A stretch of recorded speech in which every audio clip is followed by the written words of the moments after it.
that intro.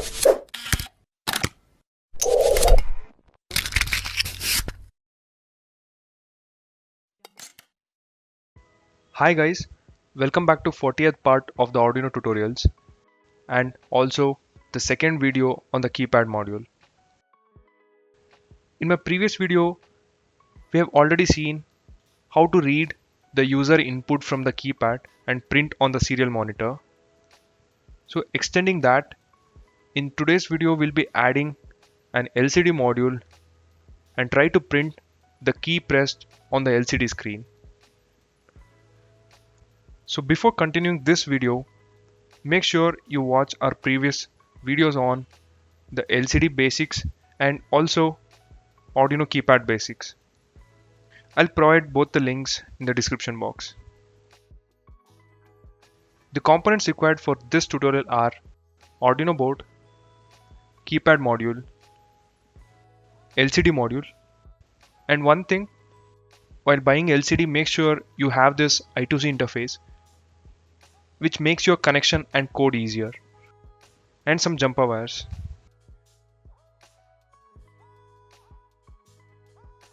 Moving on to the connections, first we have to understand which pin corresponds to row and which are for columns. If you keep your keypad front facing the buttons, starting from left, the first 4 pins will be for rows, row 1, 2, 3 and 4, followed by column pins, column 1, 2, 3 and 4. So this image will give you even more clarity. So you can connect to any digital pins. So I'll start the row pins from Arduino digital pin 2 in a continuous order up to digital pin 9.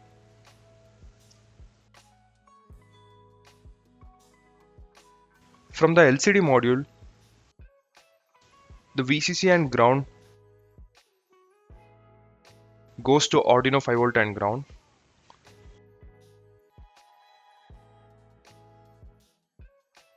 The SDA pin goes to Arduino analog pin A4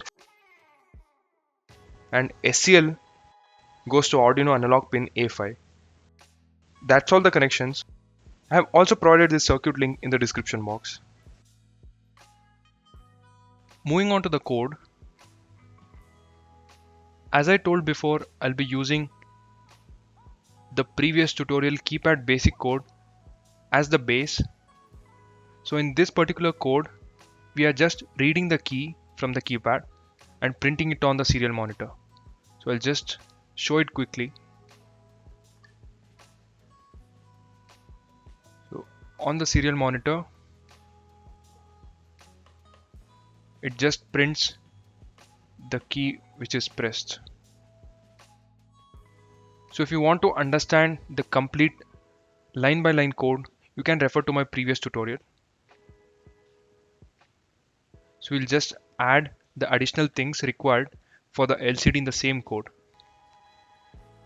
Even for LCD module, I have covered all the basics required to print the values.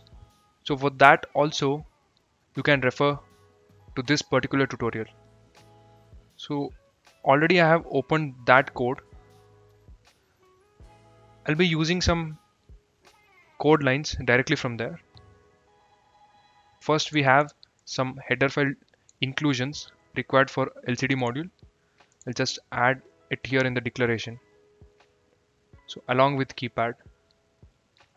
Next, we have to call some initialization functions.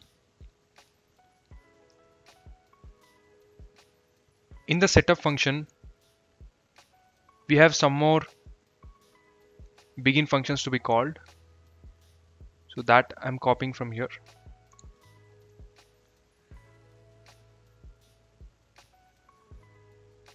That's all we need. And here we are getting the key pressed, and if any key is pressed, I was just printing that key directly on the serial monitor. Now I'll add one more line to print the same key on the LCD module. For that we have a function lc.print. and the argument will be same. So this line prints the value on the LCD, but before this, we have to also set the cursor at what particular row or column it should print. So I'll add lc.setCursor. So as of now, I'll be printing the character on first row and first column. So column is 0 and row is also 0. So that's it, the code. We'll upload this and see how it works.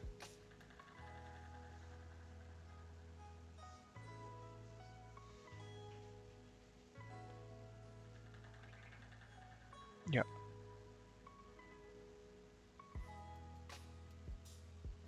So we can see the particular key pressed is already visible on the LCD. So this is the logic to print one particular character or the key on the LCD module. So if you notice carefully, if I press any new key, the old one is being replaced. So this is because we have set the cursor always for 0th column and 0th row. So assume you want to print the same character on 2nd row and 5th column. So this second argument is for setting the rows. The value will be 1. And for 5th column, this will be 4.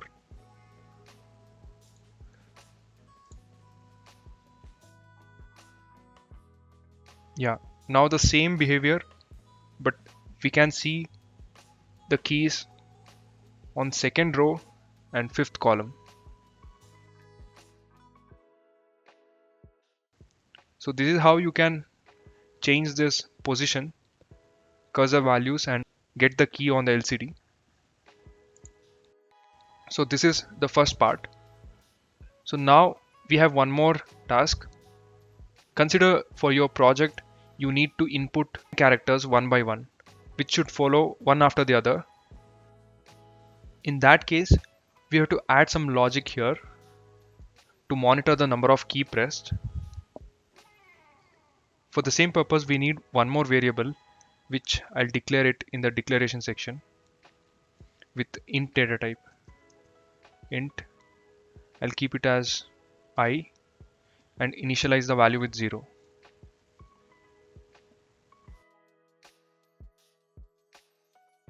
So by default, I'll make this column and row as 0. So if I press the key, it comes here and it sets the cursor to first column and first row. So instead of this column, I'll use I, which is already initialized with 0. With this, the key which we press will go into 0, 0 position. After this, when we press the second key, it should go to 1, 0 position. That means after the first character. So for that, this I should be 1. That's the reason we'll start incrementing the I by 1 every time. So now I will become 1, and if we press the key, this value will be already 1, and the second character goes to 1, 0 position. And now the I value become 2, and for the next key, this will be 2, 0, and the character goes to 3rd position. So this repeats continuously if there is any key press detected. Since we are using 16x2 LCD module, we have only 16 columns, which means our LCD can show only up to 16 characters. So even if you press more than 16 characters, this I will go beyond 16, but the characters will be not visible on the LCD module. So based on your project requirements, you can limit this to number of characters required by using some if condition. So for now, I'll upload this code.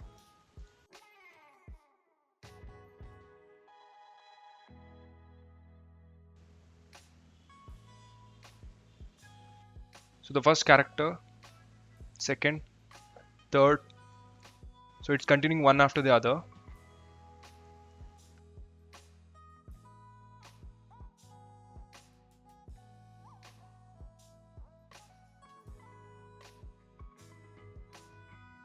It has completed all the 16 characters. So now even if I press any button, it is not visible.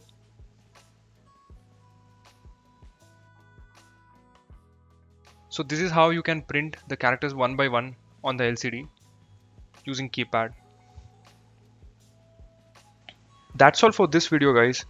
I hope we got to learn something new. In my next video, instead of LCD, we'll try to use the 7-segment display to print the characters. And following that, we'll also make some projects using the Arduino keypad. If you have any doubts, let me know in the comment section below. For more videos, subscribe to our channel and also follow us on Instagram. Thank you for watching, and I'll be back in next interesting one.